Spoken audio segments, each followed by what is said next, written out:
Hello, everybody, and welcome to Let's Get Real with Jill. Because today, yes, on November 14th, we are so going to be getting real with Jill, me personally. And this is very serious topic and just kind of a casual setting today. So please come and join me because if you are feeling like you are going to have a breakdown, experienced a breakdown, need to make some life choice changes, this is the show for you. So please, I know everybody has their story, and I really want you to join me today.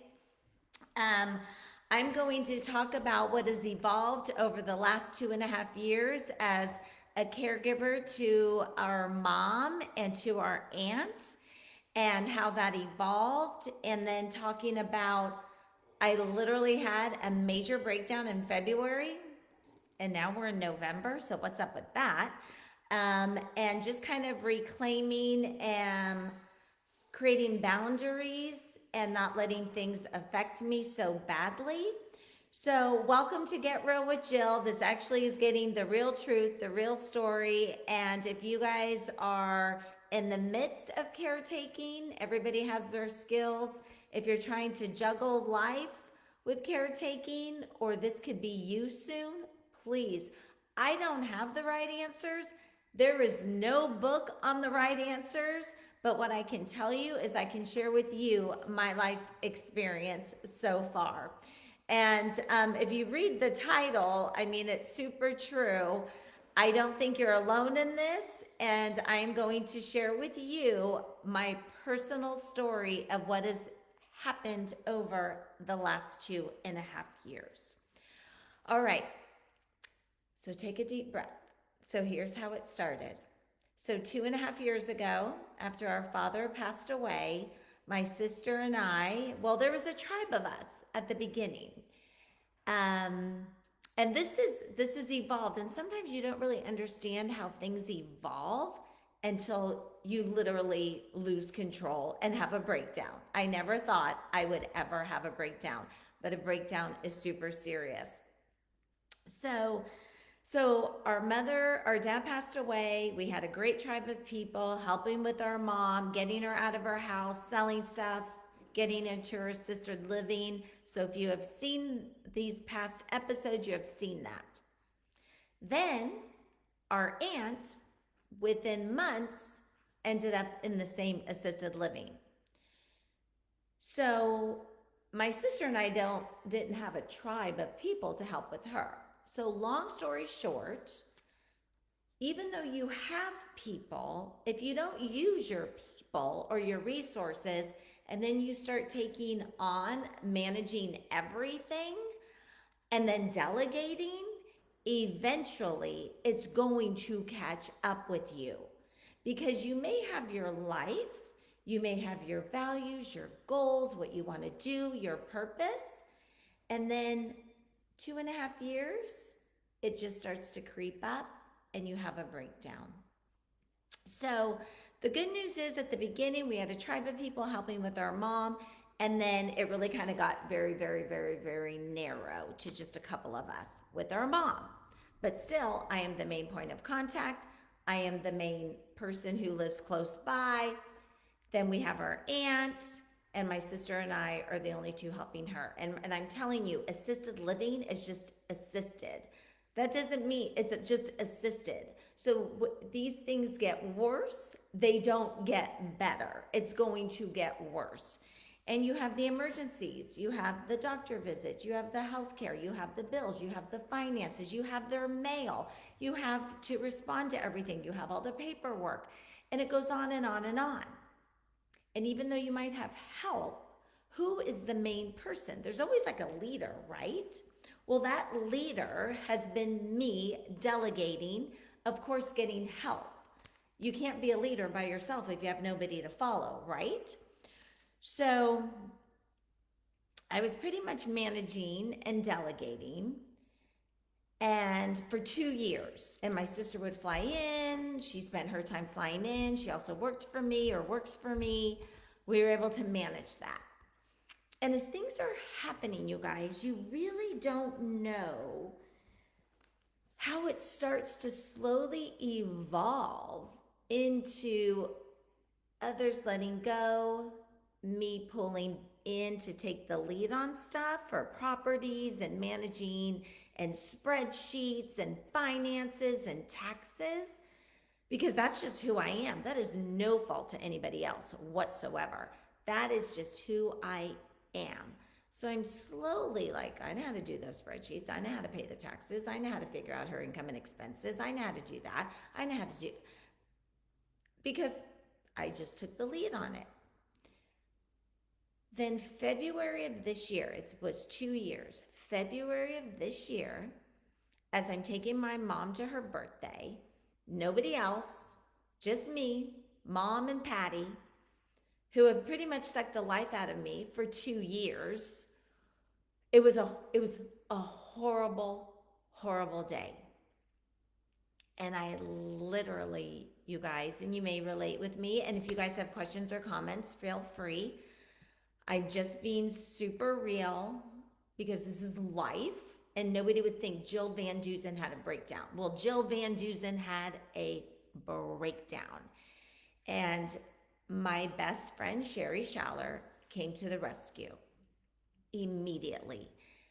And a breakdown was, I could not even function. I just cried and cried. It could not, it was horrible. And I'm like, what the heck? Because this is not who I am. This is not my personality. And thank God for her to come to the rescue. And she stopped everything that she was doing to help me. And because sure, I can go and ask for help, but honestly, at that, I couldn't. I was so bad at that point. I was done. So what happened then? So stepping back after a day or two, did some tweaking in the boundaries. Okay, because I had not set any boundaries. So now I'm tweaking some boundaries. Had a breakdown, couple days later, get my big pants on, make some changes. We'll do some grocery shopping online, manage their money, just give them an allowance, show up here and there, just a little small boundaries. No, that does not work at all. But I didn't know that. I'm like, okay, yeah, I can manage this. I can do this. Well, then that's 2 years. I can put my big pants on. I'm going to do this. I'm still doing this by myself and nobody else is here with me. And my sister's probably going, well, wait a minute. I'm in the background doing this. This is not to blame me, Michelle. This is just to say, this is my story, my journey, and what happened to me and how it evolved. Because this is my fault and nobody else's fault. And I take full responsibility on this. So I was still the go-to person for mom and Patty stuff. I still am today, though I've kind of put boundaries on that. I'm going to talk about that because I'm done with all that stuff. But all their mail comes to me, all the phone calls come to me, their doctor's appointments come to me.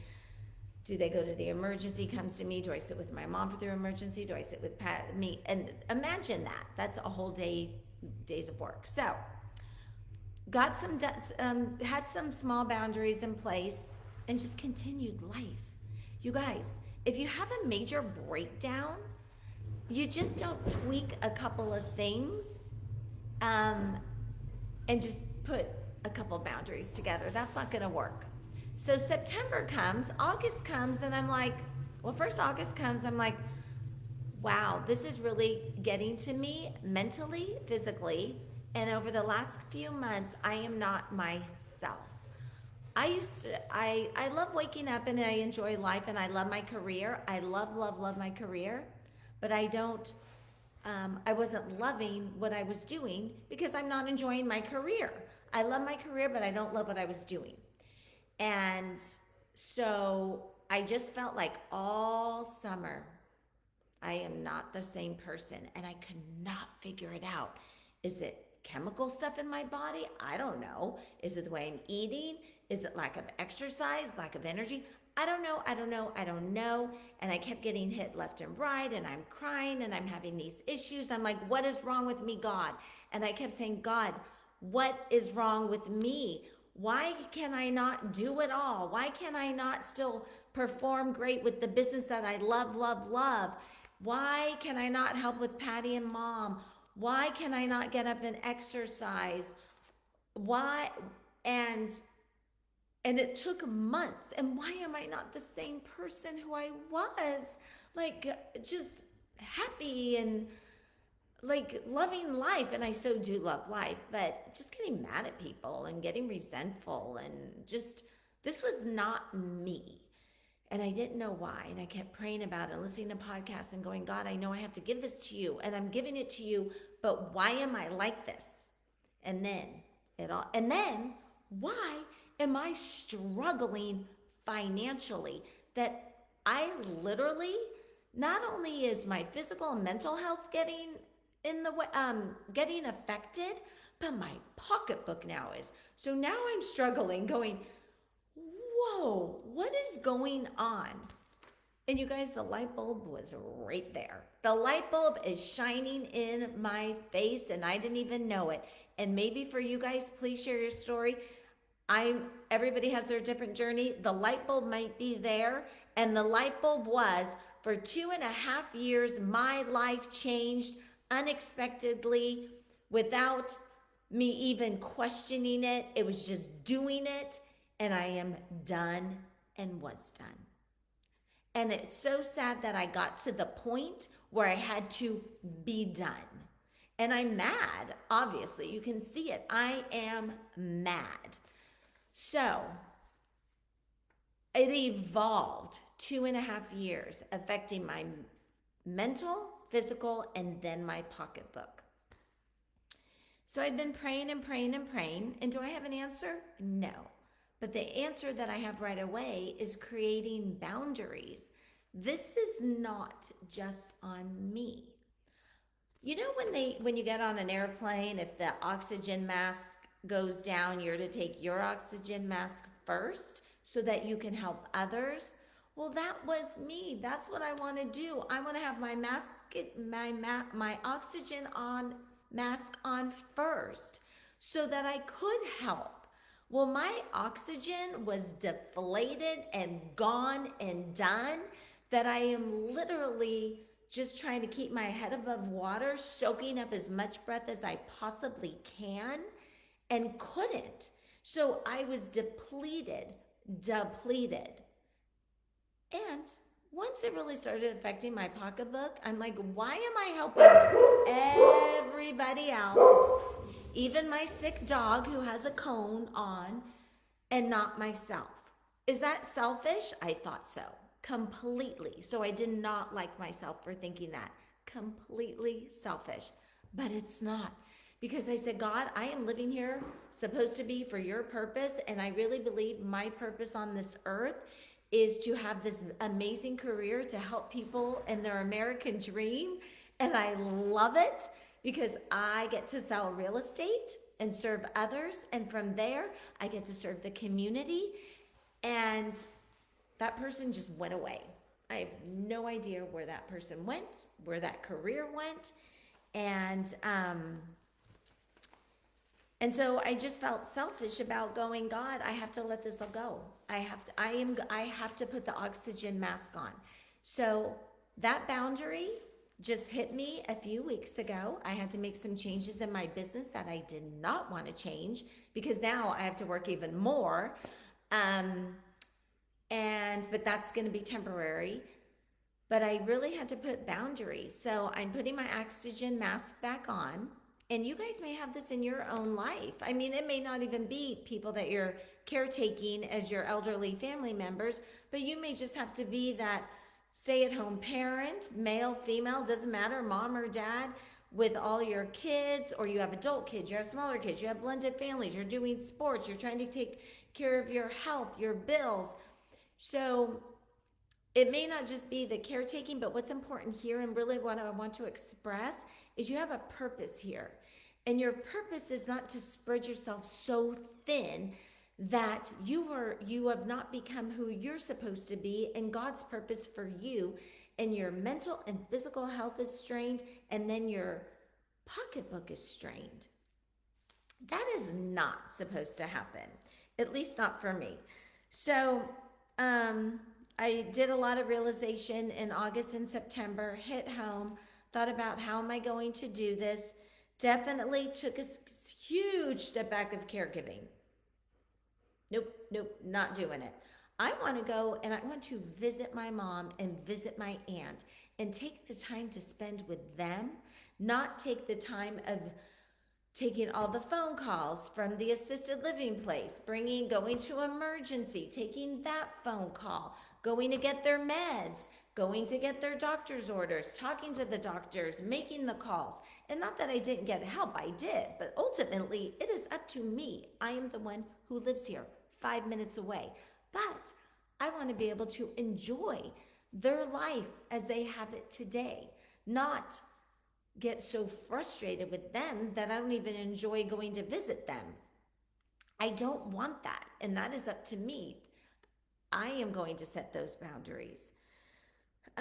So you guys, I just want to encourage you too, if you're facing these similar situations, please share with me that. I know I'm not in this boat alone. I know it. I think so many of us go out there, put a big smile on our face, and it's not real. And it hasn't been real for me for months because I had no idea what the heck was wrong with me. I really didn't.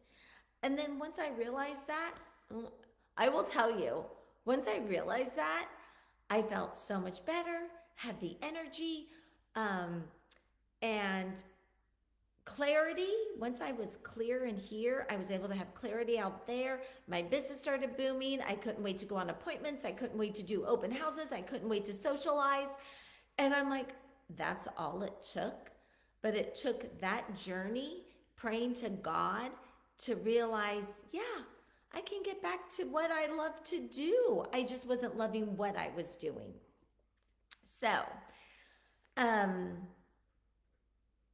I do want you, I hope that you guys can share this episode for sure. I'm going to look at my notes because I really want to make sure that I am covering everything. And whether it's a battle that you're facing with just being pulled in so many different directions and stretched here and stretched there, you're not alone in that. But get some help. Talk to people. Talk to God. Listen, do your journaling.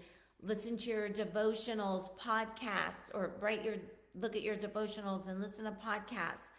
Take the time for you, because I just lost a friend who I've known since I was young. He was 60 years old. 60. His last days up until about a year ago were spent helping his mother, who was in memory care. I think she passed away a year and a half ago. And he spent years, gosh, I don't know, the last 4 years, really more than that, helping her estate, her assisted living, her memory care, her finances. He gets cancer. And he just died. He just died at 60 years old. I'm not going to be that person. And if anybody in my family or my friends don't like that, I am sorry. But I'm done. I want to enjoy the people that are around me. I love my besties. I love my sister and my besties. You guys know who you are. And I want to enjoy my great nieces, my son who just got engaged. I didn't even have the energy to celebrate so much with him. Or the pocketbook. Because I go kind of crazy with big events, and I couldn't. So I think a lot happened when my friend who was 60 died. And he just took care of his mom his last years. And I kept saying to him, how come you're not out dating? And I'm like, geez, I just lost 2.5 years of doing that. And you guys might think I'm selfish, so be it. But I'm sitting in this chair going, I want to be back to the person I was. And I'm getting there. And I'm thankful for my family, and I'm so thankful for my besties, my son, my sister, Julie, Petey, Sherry, Elizabeth. And thank you for that. And I will tell you, those people I'll check in. They don't have to do anything. I just know they're there. And anyway, okay. I'm 59. At 60 years old, I better continue to be going this way in my life, not this way. So that was a big wake up call. All right, you guys. All right. So, I just want to share with you that I am so thankful that I can do this show. I love doing it, being real. I have some great shows that are coming up. So please don't miss out. And thank you for allowing me to share my story, my journey. You guys, God gave us life and breath today, and we are so supposed to embrace it with love and grace, not resentment, not anger. Give yourself grace too. If you're tired, if you're like, I can't do this anymore, it's okay. And I created this 2.5 year situation all on my own. It's my fault, nobody else's. But now that I've realized it, oh my nose is running. I am so glad that I can be back to myself, work on myself. Sorry, you guys, I don't even have a Kleenex. And be more purposeful so that I could give back. So I could go to Ohio. I want to visit my family there. I miss my great nieces.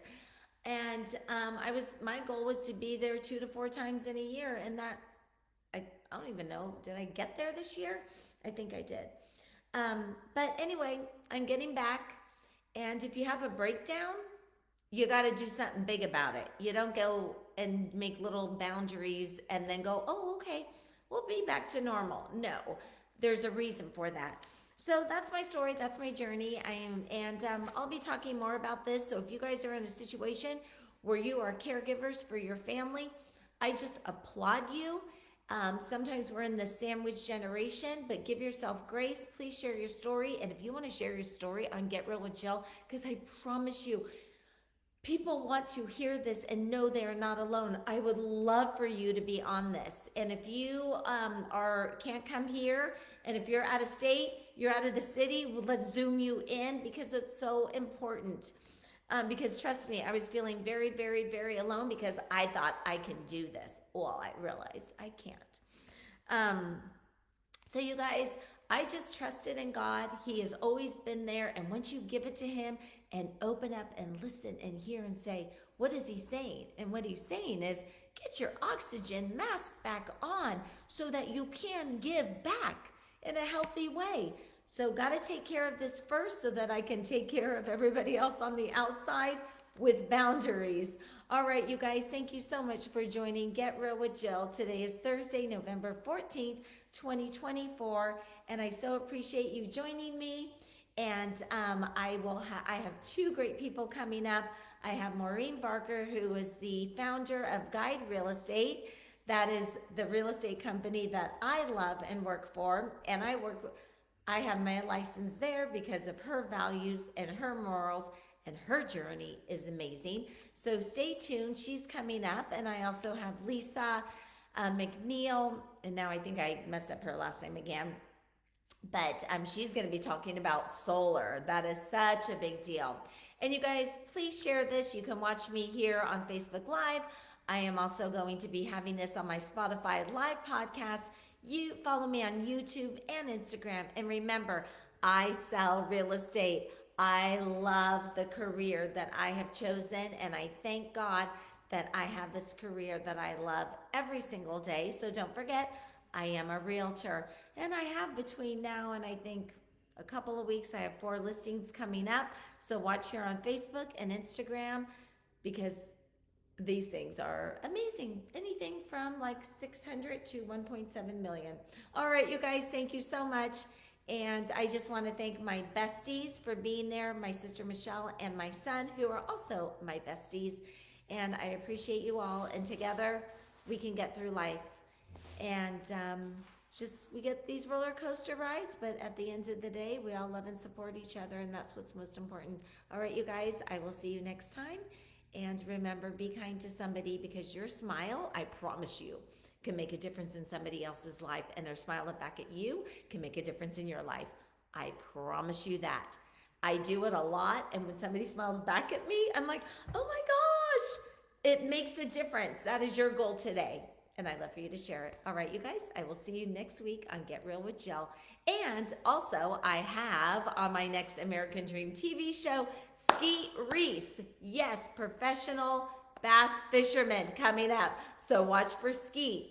Now that makes me smile because I love him and his family. All right, you guys, I'll see you next week.